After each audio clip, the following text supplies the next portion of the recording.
এমন একটা দল যারা জুলাইয়ের কথা বলছে, জুলাইটা বেঁচে খেয়েছে গত 2.5 বছরে 24 সালের 5 আগস্টের পর থেকে জুলাইটা বেঁচে খেয়ে এই যে নাহিদ ইসলামের কথা বলছে, নাহিদ ইসলামের এপিএস আতিক মোর্শেদের বিষয়টা আমরা যদি সামনে আনি, শত কোটি টাকার এখানে চুরি হয়েছে। এইখানে আসিফ মাহমুদ সজীব ভুইয়ার কথা যদি বলি, 1000 কোটি টাকার চুরির অভিযোগ তার বিরুদ্ধে আছে। তো সেই জায়গায় তারা যদি জুলাই জপতে থাকে, প্লিজ ওকে আমি শেষ করব, আপনি বলবেন। ওকে, তো তারা যদি এরকম জুলাই করতে থাকে, তাহলে আসলে এইটা আসলে খুব হাস্যকর একটা বিষয়। এবং আমরা তো বলতেছি যে ভাই, যদি কোনো সমস্যা থাকে সেটা দেখা হবে, এবং কারো বিরুদ্ধে যদি এরকম অভিযোগ আসে, অন্যায্য অভিযোগ আসে, সেটা তো মানা হবে না।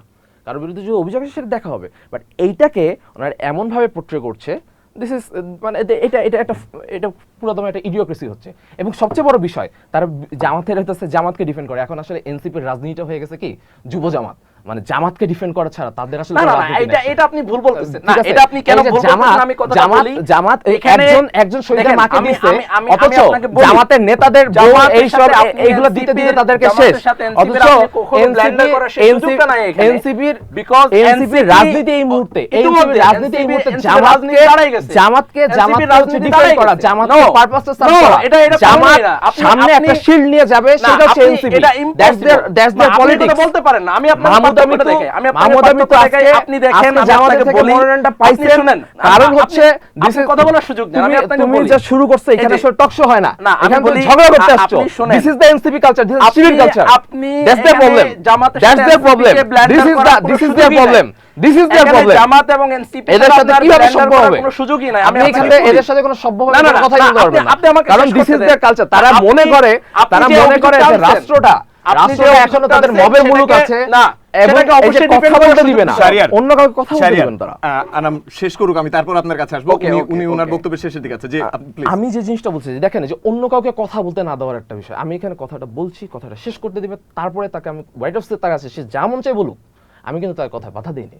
সে এই যে এরকম করছে, এই যে একটা ফ্যাসিবাদী মানসিকতা, যে আমি যেটা বলছি আমারটা ঠিক, অন্য কোনোটা ঠিক না, অন্য সবাই ভুল, এটা ভুল ব্লেম দিয়ে তো আপনি পুরো জিনিসটাকে ব্লেন্ডার করতে পারেন।